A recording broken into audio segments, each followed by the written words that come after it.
Dans Mythbuster, les armes sont prêtes à faire feu. Ça fait un peu plus viril. Et Jamie et Adam font le grand plongeon pour tester une bonne fois pour toutes si l'eau arrête vraiment les balles. Avec un peu de chance, on sera parti avant que la piscine ne se vide complètement. Et les apprentis Mythbusters s'éclatent comme des petits fous. Arriveront-ils à faire un tour complet sur une balançoire?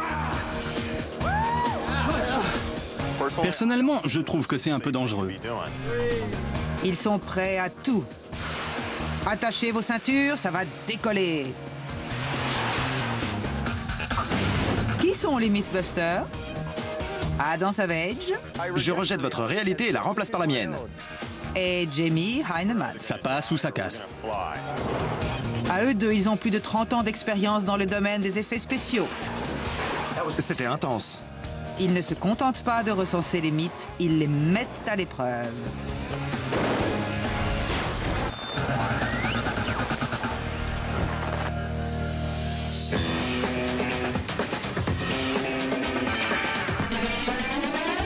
Un autre mythe où l'on devra tirer au pistolet. De quoi s'agit-il? On dit que lorsqu'on vous tire dessus, si vous plongez dans l'eau, celle-ci vous protège des balles. On a vu ça des milliers de fois dans les films hollywoodiens. Le héros est poursuivi par les méchants. Il saute d'un pont, dans une rivière par exemple. Ils se mettent à lui tirer dessus, mais le héros s'en sort sans la moindre égratignure. Il est évident que l'eau va freiner et ensuite arrêter la balle. Mais ce que nous cherchons à savoir, c'est à quelle profondeur devons-nous être pour être protégés. À quelle profondeur faut-il plonger pour survivre? Les Mythbusters vont fabriquer une cuve en acrylique de 3 mètres de hauteur, y ajouter du gel balistique et la remplir d'eau avant de tirer. Pour chaque arme utilisée, ils déplaceront le gel vers le haut ou vers le bas jusqu'à déterminer la profondeur à laquelle on peut survivre. Mais avant de fabriquer la cuve, Jamie fait le sacrifice de sa vie. Vous voulez du chocolat? Il démonte ses étagères pour utiliser l'acrylique dans la fabrication de la cuve.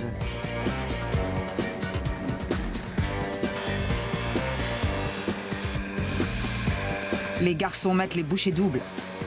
Plus tôt ils auront terminé la fabrication, plus vite la séance de tir pourra commencer. Jamie commence à travailler sur la cuve. Pour supporter la force d'un coup de feu, les plaques d'acrylique de 2,5 cm d'épaisseur sont maintenues par des poutres métalliques. Pendant ce temps, Adam travaille sur la cible. Je vais fabriquer un bac en plexiglas qui contiendra le gel balistique et qui sera réglable en hauteur à l'intérieur de... comment dire? Notre sorte de grand aquarium à balles.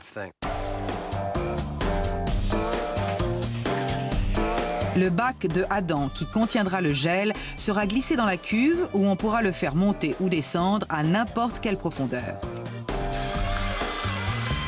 Et pour ce qui est du gel, croyez-le ou pas, la recette nous vient tout droit du FBI.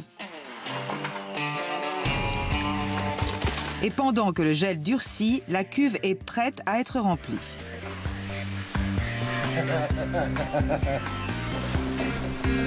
Mais l'eau n'est-elle pas censée être à l'intérieur de la cuve? Leur installation est à peine plus étanche qu'une passoire, mais Jamie essaie de rester positif. Au fond, il y a une minuscule fuite. Mais je ne m'inquiète pas trop. Car il faudrait peut-être une journée pour que les 20 litres se vident. Alors, au lieu de réparer, ils feront avec. Pendant ce temps, le gel balistique a durci. Sa consistance est semblable à celle de la chair, de façon à ce que, si une balle le transperce, notre héros en fuite soit voué à une mort certaine. Honnêtement, jusqu'à maintenant, je n'étais pas sûr que ça marcherait. Enfin, Adam attache une bande de plastique pour pouvoir déplacer le bac de gel dans la cuve.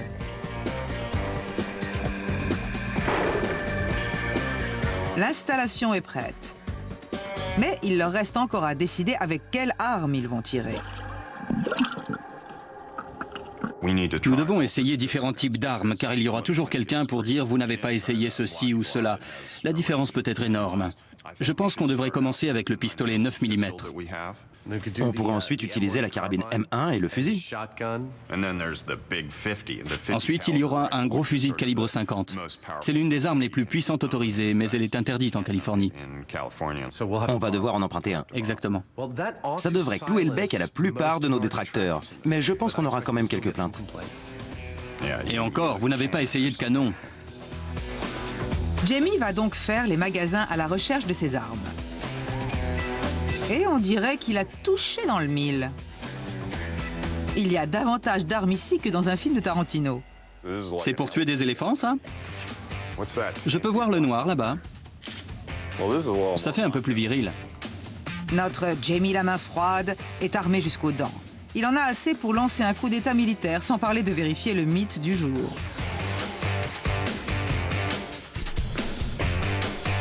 Il s'est même débrouillé pour emprunter un de ses redoutables calibres 50. Le simple fait de le soulever, c'est déjà du sport. Ça doit peser plus de 20 kilos. Je peux voir les balles? Oui?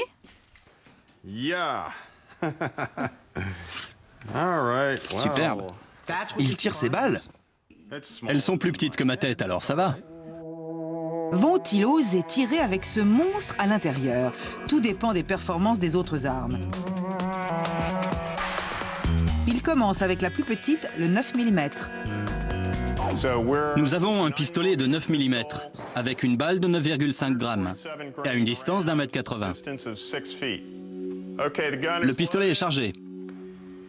3, 2, 1. Intéressant.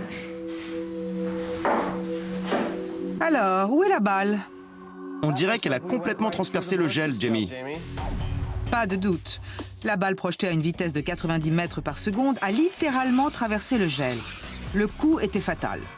Une profondeur d'1 m 80 d'eau ne suffit pas à arrêter une balle tirée d'un 9 mm. L'équipe place le bac de gel 30 cm plus bas. Pistolet de 9 mm, balle de 9,5 grammes à 2,10 m. Celle-là aussi est passée à travers. On descend à 2,40 m? Pistolet de 9 mm à 2,40 m. 3, 2, 1. Résultat? Cette fois, elle n'est pas passée à travers. Jamie? Oui. Elle est à environ 1,30 cm en dessous de la surface du gel. Touché, mais pas coulé. À 2,40 m sous l'eau, vous ne risquez rien. Au suivant. Le fusil à pompe. Écoute-moi ce bruit. Oui. James Heinemann est prêt. Le fusil est chargé avec une balle de chasse de 7,5 cm. Ça fait bizarre. 3, 2, 1. La cuve a explosé. Éteignez la lumière. L'eau coule sur les éclairages. C'est très dangereux. Heureusement, avant que quelqu'un ne soit blessé, le courant est coupé. L'équipe est en sécurité, du moins pour l'instant. Bon sang, il y a une énorme fissure sur la plaque de devant. On dirait que tu as forcé tout ce côté. Dans ce coin, ça a bougé d'au moins 5 mm. Bizarrement, tirer avec un fusil à pompe à l'intérieur, ce n'était pas une bonne idée. Mais avec tout ce grabuge, quel est le résultat pour cette balle? Nous avons cru voir la balle au-dessus du gel balistique et nous avons pensé à tort qu'elle n'avait pas transpercé le gel. Mais en y regardant de plus près, on voit que non seulement la balle a traversé le gel, mais qu'elle a également enlevé un gros morceau de gel de forme conique en bas du bloc. C'est bel et bien un coup mortel. Ils ont donc transpercé le gel, fait exploser la cuve et peut-être détruit ce mythe. C'est l'une des plus grandes légendes dans les cours d'école. En allant assez haut sur une balançoire, on peut faire un 360 degrés. Quel courage, elle ne s'est pas plainte une seule fois. Les apprentis Mythbusters se prennent pour les rois de la balançoire.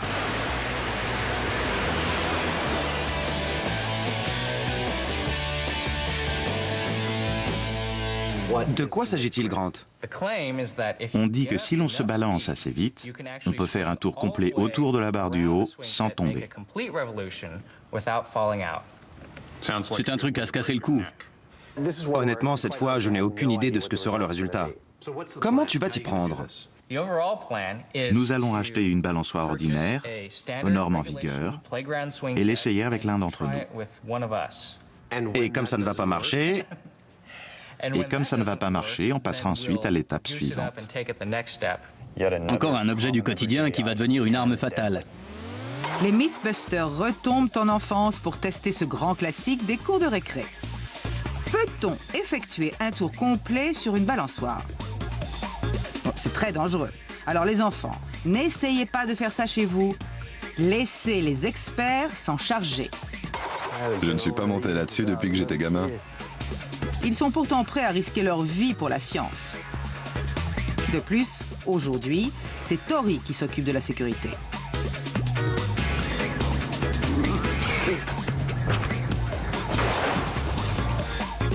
Et il a déjà fait une découverte alarmante. Attention, cette balançoire est destinée à l'usage des enfants. Utilisation déconseillée aux adultes. Nous avons 3 adultes qui vont l'essayer. Elle n'est pas conçue pour supporter un tel poids. Pour plus de précaution, Tori rajoute des tapis et décide de faire des essais préliminaires. Bon, je me sacrifie pour la science.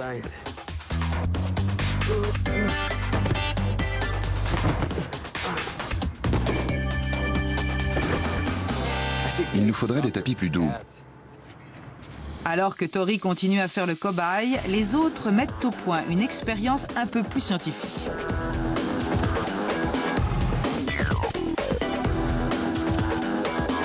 Une caméra grande vitesse et ce système de mesure géant qu'ils sont en train de fabriquer vont leur permettre de savoir s'ils génèrent assez de force pour effectuer un 360 degrés avec les chaînes tendues. Dans ce cas de figure, nous avons 2 forces contradictoires. Celle de la personne qui pousse la balançoire vers le haut s'oppose à la gravité, qui la tire vers le bas. Donc, il faut pousser aussi vite que possible. La force centrifuge, qui est fonction de la vitesse de la balançoire, maintient un mouvement circulaire. La balançoire va monter plus haut et si la force centrifuge est inférieure à la force de gravité, les chaînes vont se détendre et la personne sur la balançoire va tomber. La caméra grande vitesse permettra de relever la hauteur à laquelle les chaînes se détendent et la vitesse exacte de la balançoire. Si personne n'y arrive, l'équipe pourra utiliser ces chiffres pour déterminer les conditions nécessaires pour effectuer un tour complet. Premier test, moi avec ma propre force. Attention les yeux. Carrie, tu dois te balancer le plus vite possible. Une fois que tu es au maximum, tu cries pour qu'on mette la caméra en marche. D'accord. Quand je suis au niveau de la barre, les chaînes commencent à se détendre, alors je crois que je suis au maximum. Même au maximum, Carrie est encore très loin du 360 degrés.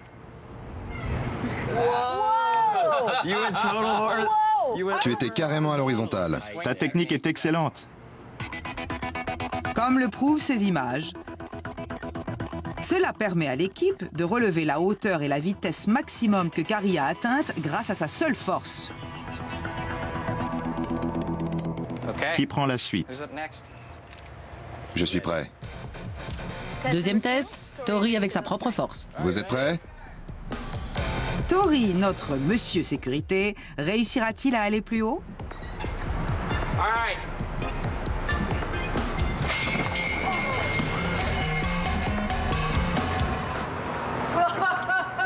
Je n'ai rien. Ça va? Je suis content d'avoir mis les tapis. Finalement, la balançoire n'était vraiment pas conçue pour les adultes. En se balançant, Tori n'a pas pu générer une force suffisante pour contrer celle de la gravité. Plus il monte haut, plus la chute est dure. Mais en guise de consolation, ils ont obtenu les chiffres dont ils avaient besoin. Tu as fait du 6,80 mètres par seconde. C'est moins que Carrie. Avant que Grant ne s'y colle, Tori renforce les soudures de la balançoire. Croyez-moi, ça ne se reproduira plus. Et ce n'est pas la seule précaution, car après l'accident de Tori, Grant est harnaché pour une sécurité totale. Voici le troisième test. Grant met les gaz, poussé par 2 personnes. Avec ça, Grant, alias Force Rouge, décolle à toute vitesse. Poussez plus fort. Allez! Mais il va devoir utiliser ses super pouvoirs pour passer au-dessus de la barre. Même avec 2 personnes qui le poussent, Grant n'est pas plus près d'effectuer un 360 degrés que Carrie et Tori ne l'étaient sans aucune aide. Finalement, tous les 3 ont atteint une vitesse et une hauteur similaires. Même le petit Grant était trop lourd pour arriver à faire un tour complet. J'étais très chargé avec ces protections et je n'étais pas très rassuré. Oui, c'est encore beaucoup trop dangereux. Alors, c'est quoi le programme? Suzy, notre mannequin. Et combien pèse Suzy? Presque 30 kilos. C'est le poids moyen d'un enfant de 7 ou 8 ans. Oui, et elle ne se plaindra pas. Pour Suzy, une petite séance de balançoire, ça va être du gâteau. Car pour sa dernière sortie, elle était attachée dans un avion qui s'écrasait. Bien évidemment, Suzy ne peut pas se tenir toute seule, alors l'équipe l'attache.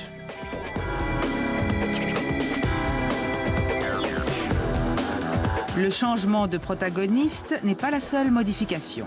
Ils raccourcissent également les chaînes de moitié, car une chaîne plus courte peut effectuer un 360 degrés à une vitesse inférieure. Il faut l'accompagner. Oui, et ensuite la tirer vers nous. Enfin, ils attachent des cordes autour du mannequin pour pouvoir y aller franchement cette fois-ci.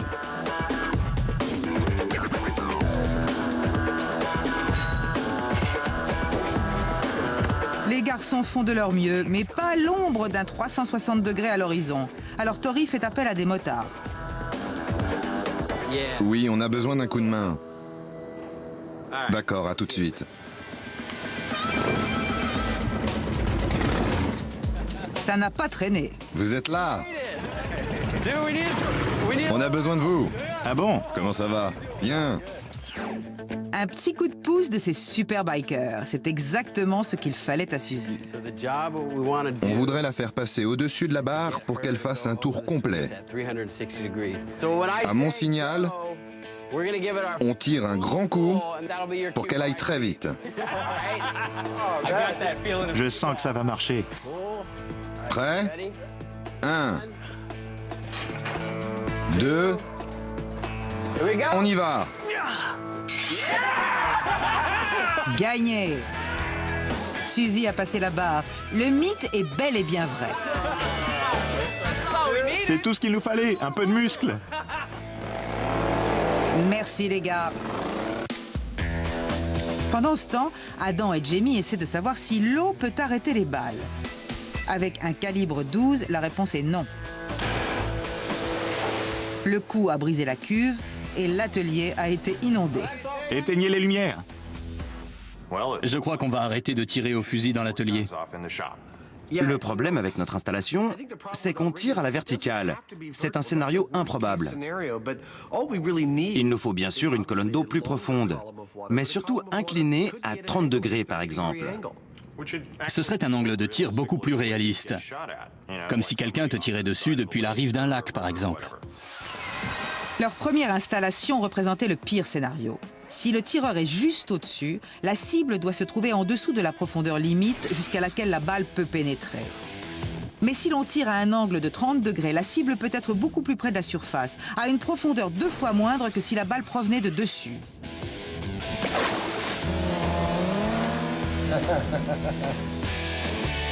Adam récupère des pièces de la cuve verticale brisée pour fabriquer une nouvelle installation plus longue et inclinée à 30 degrés. Il double la portée de feu en construisant un rail de 6 mètres sur lequel le gel balistique pourra glisser pour être placé à la distance souhaitée. Et pour cette installation, il doit également fabriquer un système de visée pour Jamie. Quand il va regarder le long du canon, il ne va pas réellement viser le gel. À cause de l'angle de réfraction, il va certainement viser un peu au-dessus ou au-dessous. Je ne sais pas trop. Ça risque d'être intéressant. Ce n'est pas franchement une visée laser. Pendant que Adam était au travail, Jamie a exploré les environs pour pouvoir réaliser l'expérience. L'endroit qu'il a déniché n'est pas un lac ni une rivière, mais une piscine municipale.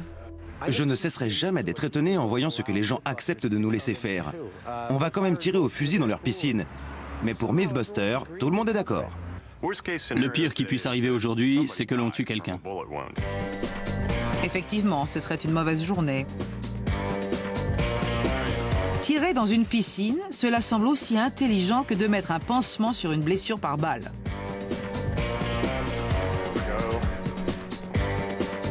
L'équipe dispose son installation montée sur rail dans la partie la plus profonde.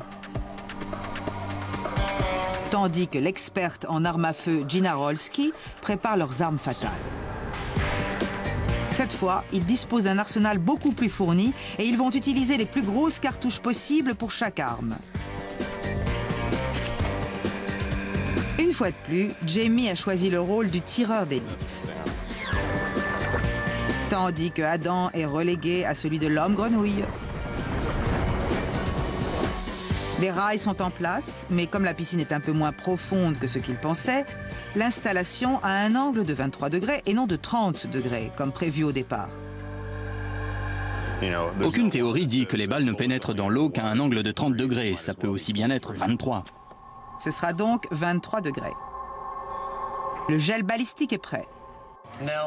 La méduse en cube est l'un des ennemis les plus dangereux que l'on peut trouver en piscine. Elle préfère généralement les températures entre 26 et 28 degrés. Et elle pique. Si vous en croisez une, éloignez-vous vite. Et n'oubliez pas, elle a aussi peur de vous que vous d'elle. Une fois la méduse et le viseur à réfraction en place, l'expérience peut commencer. La première arme à l'essai est un fusil réplica guerre de sécession qui va propulser la balle confectionnée par Jamie à la vitesse de 300 mètres par seconde. C'est le fusil à poudre noire. Le gel balistique est à une distance de 4,60 m. Armé. 3, 2, 1.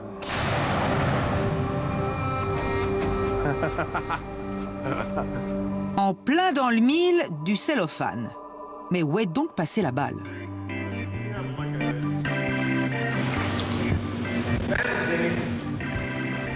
Elle était ici, juste en dessous. Là où tu es? À environ 7,60 m. La balle a atterri bien loin de la cible. L'équipe, décontenancée, recommence l'opération en plaçant le gel à environ un tiers de la distance. 3, 2, 1. On dirait qu'elle l'a transpercée. Mais lorsqu'Adam la cherche, il ne la trouve nulle part. En tout cas, pas dans le gel. Quand on aura fini, on sera en mesure d'affirmer que si on remontait dans le temps, jusqu'à l'époque de la guerre de sécession, et qu'on était poursuivi par un bataillon de soldats, on pourrait avoir la vie sauve en plongeant dans l'eau. Mais à quelle profondeur faudrait-il plonger? L'équipe place maintenant le gel à moins d'1 mètre et se protège derrière une vitre. Fusil à poudre noire, distance 1 mètre.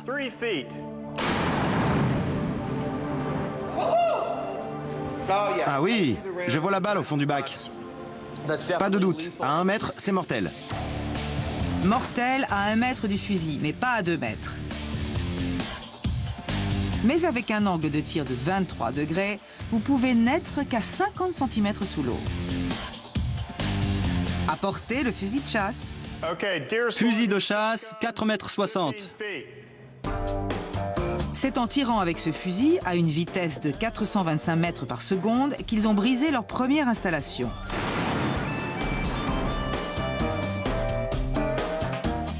Adam va inspecter le gel balistique, mais il n'y trouve rien. Elle est tombée juste en dessous de moi, donc elle a dépensé toute son énergie. Il faudrait se rapprocher à 3 mètres, plutôt qu'à 4,60 m. D'accord. C'est le même écart que tout à l'heure. 3, 2, 1.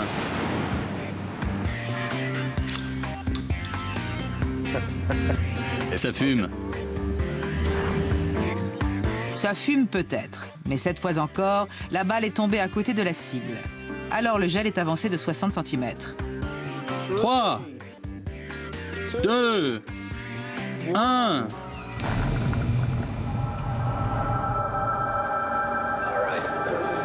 Allons voir. Jamie commence à aimer ça.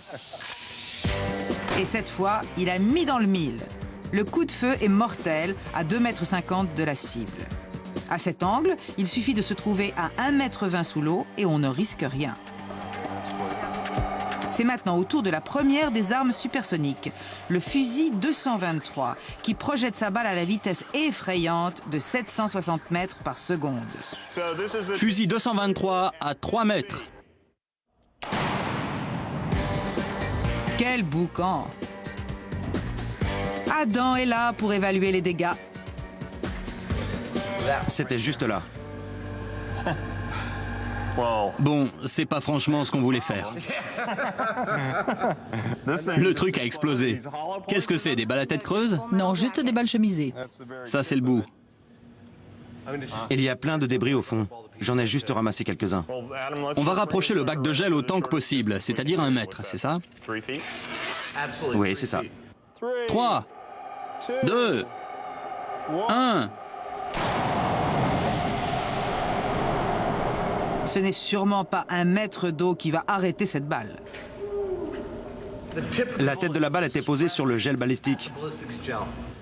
La balle explose dès l'instant où elle touche l'eau. Pas étonnant qu'elle n'atteigne pas le bac de gel. Je suis très étonné, mais il faut bien admettre que le mythe du 223 est confirmé.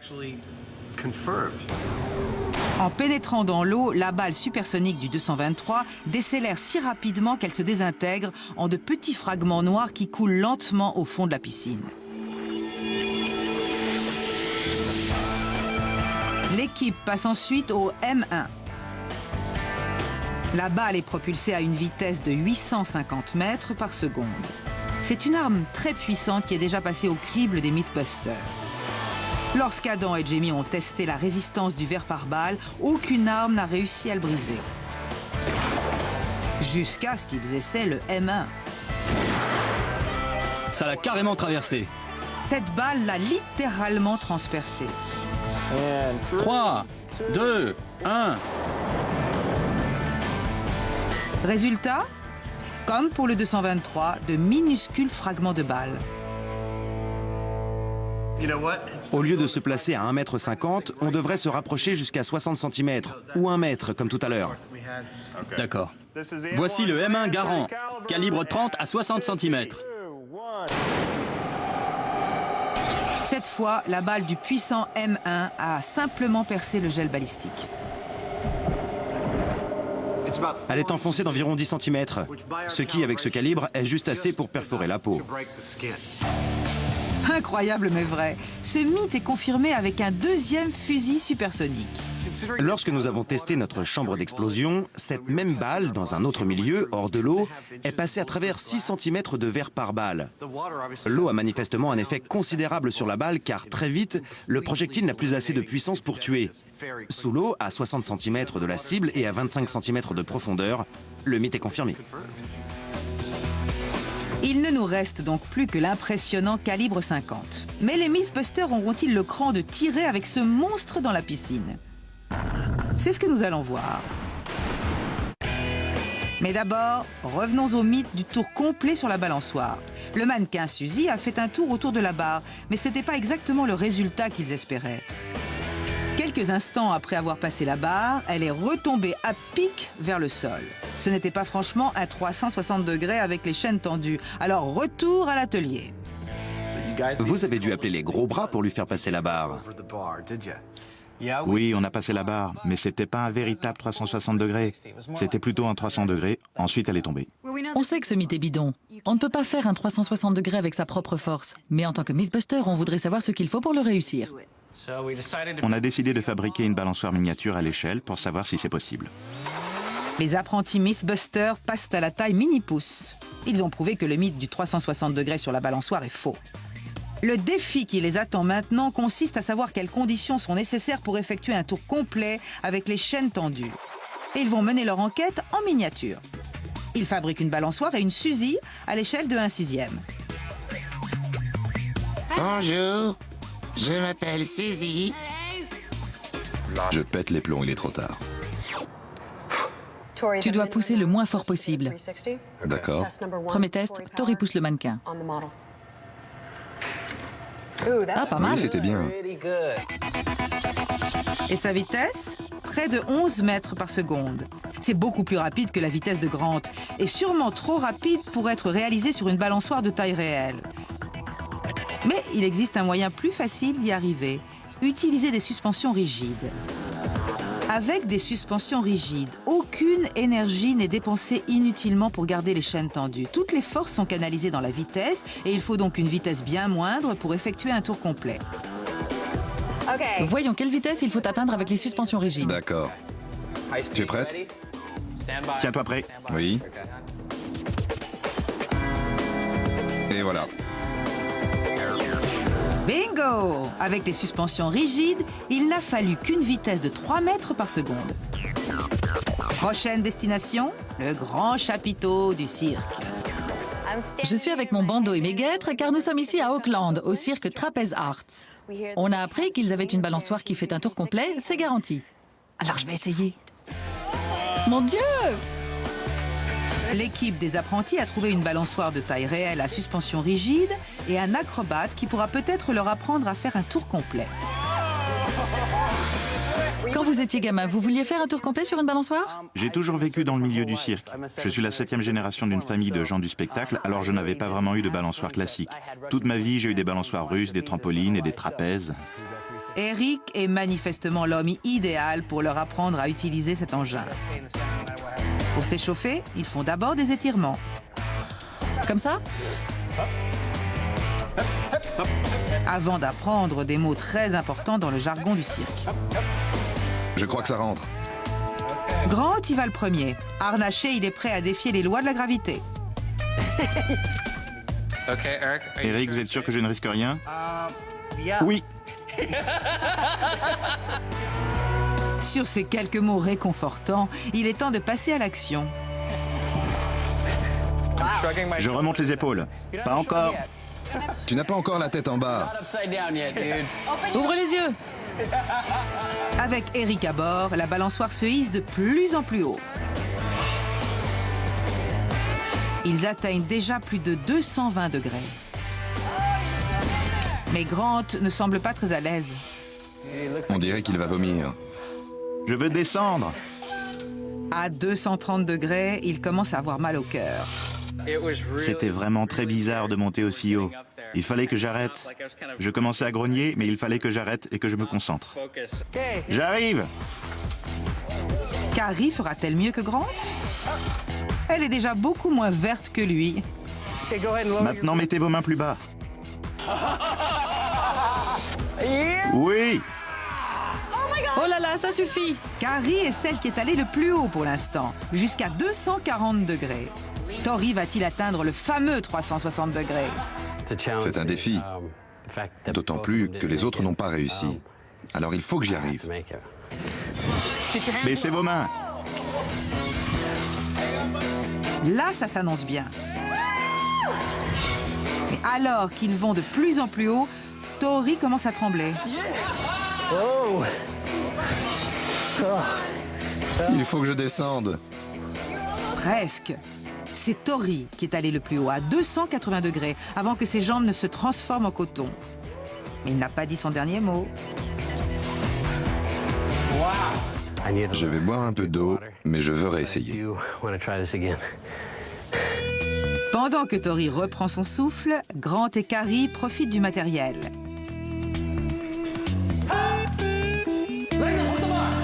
Carrie n'a jamais fait de trapèze, mais à ce rythme, elle ne va pas tarder à se faire embaucher dans un cirque.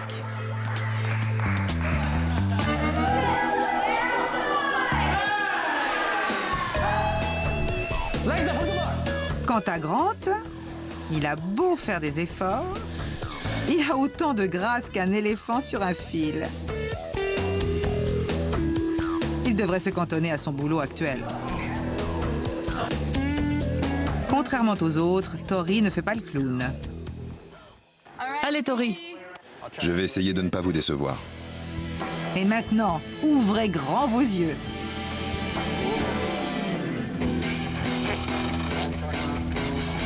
Le voilà parti.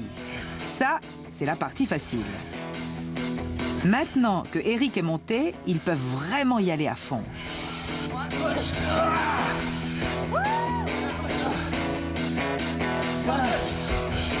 Oh, presque.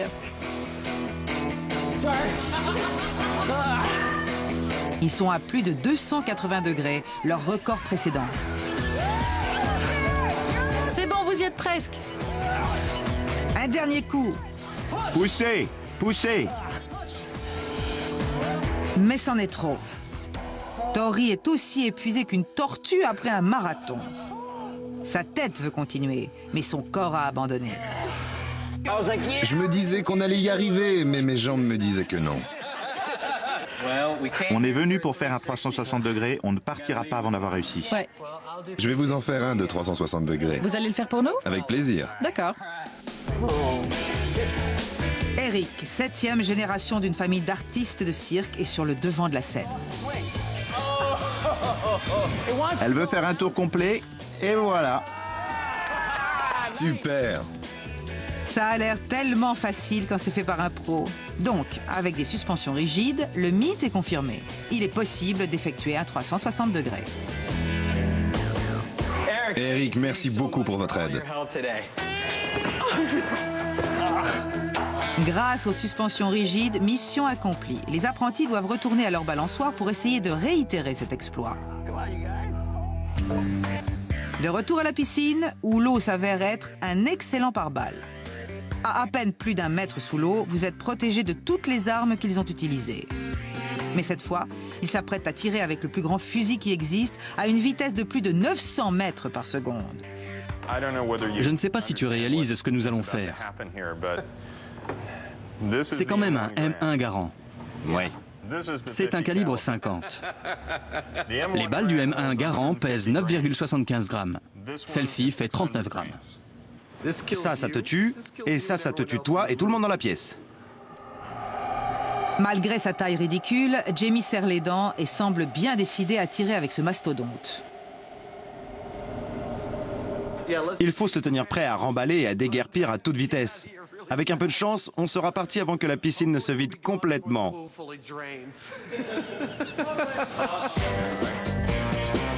Le sniper aquatique charge soigneusement son arme.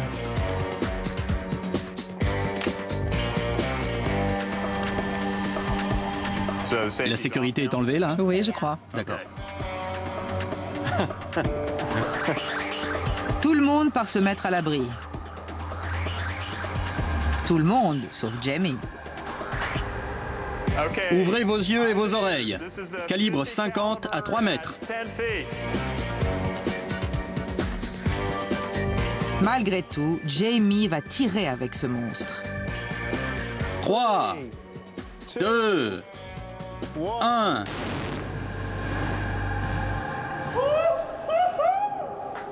Tout le monde semble être encore en vie. Regarde, l'eau a même touché le plafond. Cela relevait davantage de l'explosion que du coup de feu. Et où est la balle? Il n'y a pas de balle dans le gel balistique. Mais avec une telle arme, la balle aurait pu traverser le gel et aller s'incruster dans le mur de l'autre côté de la piscine. Qu'est-ce que t'as trouvé? Quelques trucs. Elle a dépensé toute son énergie en moins d'1 mètre. Elle n'est pas mortelle.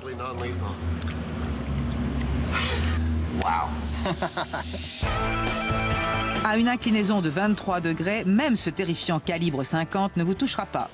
À peine 50 cm sous l'eau, vous ne risquez rien. C'est complètement dingue. Même le calibre 50 avec une balle capable de percer une armure a perdu toute sa puissance sur une distance de 60 cm. La chemise de cuivre s'est déchirée et la balle n'a pas pénétré la cible. Comme tous les autres fusils les plus puissants qu'on a essayés. Oui. Pourtant, avec des armes à vitesse initiale plus faible, comme le pistolet, le fusil à poudre noire et le fusil de chasse, on a remarqué une pénétration plus profonde, parfois jusqu'à 2,45 m. Mais même à un angle de 30 degrés, il suffirait de se trouver à moins d'1 mètre sous l'eau, ce qui est tout à fait faisable. Tu sais ce que ça signifie? Oui, Le mythe est confirmé. Vous ne risquez rien. Je n'ai quand même pas envie d'essayer.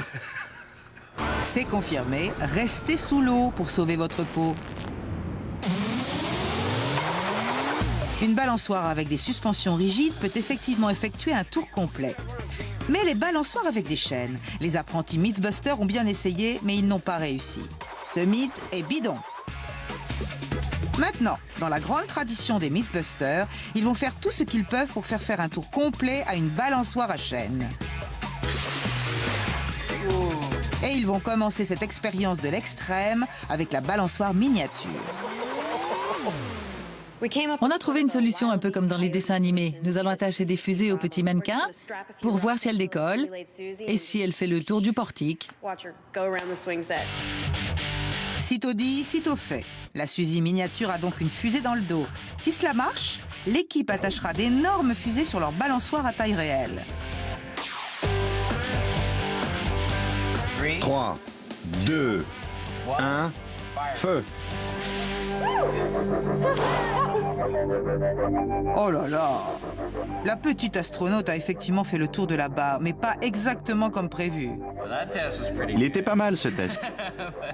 Mais il faut maintenant déterminer ce qui est le plus important. La tension sur les chaînes ou la vitesse angulaire qui donnera une trajectoire en arc de cercle. D'accord. Pour le deuxième test, la fusée est positionnée exactement à l'horizontale, pour une vitesse maximum. 3, 2, 1, feu!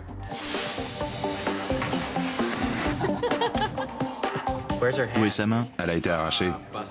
Ça l'a fait exploser? Elle est courageuse. La fusée horizontale a propulsé Suzy dans un tourbillon cataclysmique, dans lequel elle a perdu une main. Pour le test suivant, la fusée est placée verticalement pour une tension maximum sur les chaînes. 3, 2, 1, feu! C'était plutôt minable. La fusée verticale était donc relativement inutile. Pour ce mythe, il va falloir couper la poire en deux. Disons 40 degrés. Quatrième test. Fusée à 40 degrés de l'horizontale. D'accord. Armée, mise à feu dans 3, 2, 1, feu! Parfait. C'était superbe. 40 degrés, c'était le chiffre magique. Suzy a fait un 360 degrés, et même au-delà.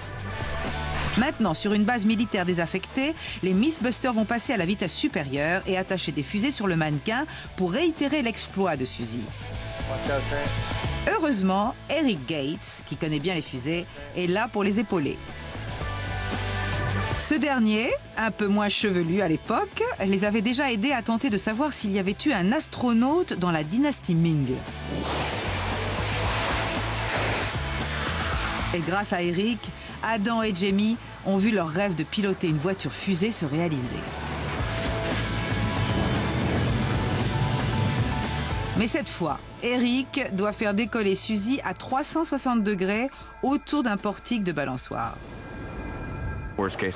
Dans le pire des cas, la balançoire va tournoyer dans tous les sens au lieu d'être stable et de tourner autour de la barre. C'est ce que nous devons éviter. Pendant que Eric prépare les câbles pour la mise à feu, les Mythbusters, eux, s'affairent à un tout autre type de câblage. C'est un peu flippant de voir ça. On attache un enfant avec des câbles. Oh, c'est la parfaite petite sortie en famille. Ne faites surtout pas ça chez vous. Suzy est tellement plus grande que sa cousine miniature que l'équipe décide d'y attacher 4 fusées, soit une poussée de près de 200 kg à l'angle magique de 40 degrés. Une fois les fusées attachées, les allumeurs sont placés et fixés en série. Et pourquoi? Si l'un d'eux ne marche pas, aucun ne marchera. C'est pour ça. Tout est prêt. Jamie pousse légèrement la balançoire et va se mettre à l'abri. Avant qu'Eric ne tire les fusées. 3, 2, 1...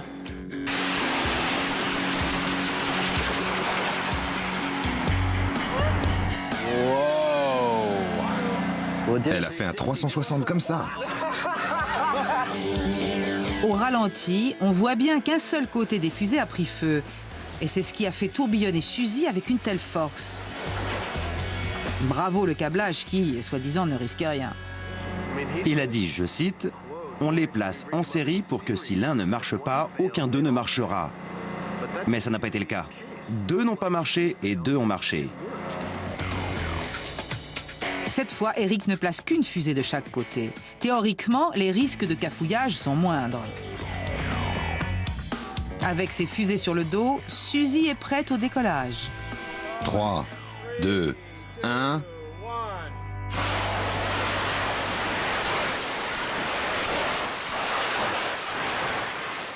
Mais ils espéraient que ce ne soit pas si violent. Ne bougez pas. Que s'est-il passé cette fois? Les images montrent qu'une fusée s'est allumée avant l'autre. Le décalage n'est que d'une fraction de seconde, mais cela suffit pour faire valser Suzy dans tous les sens. Mais finalement, pourquoi utilisent-ils 2 fusées?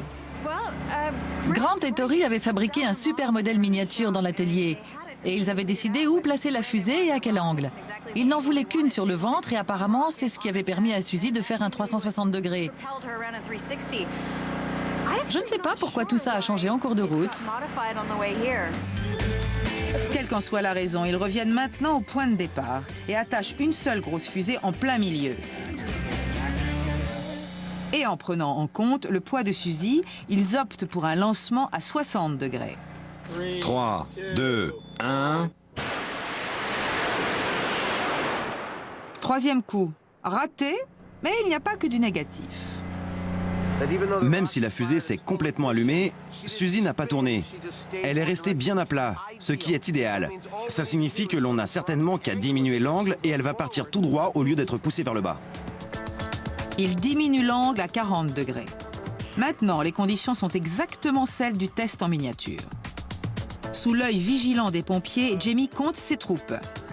La journée se termine et s'il veut vérifier ce mythe, c'est maintenant ou jamais. C'est bon.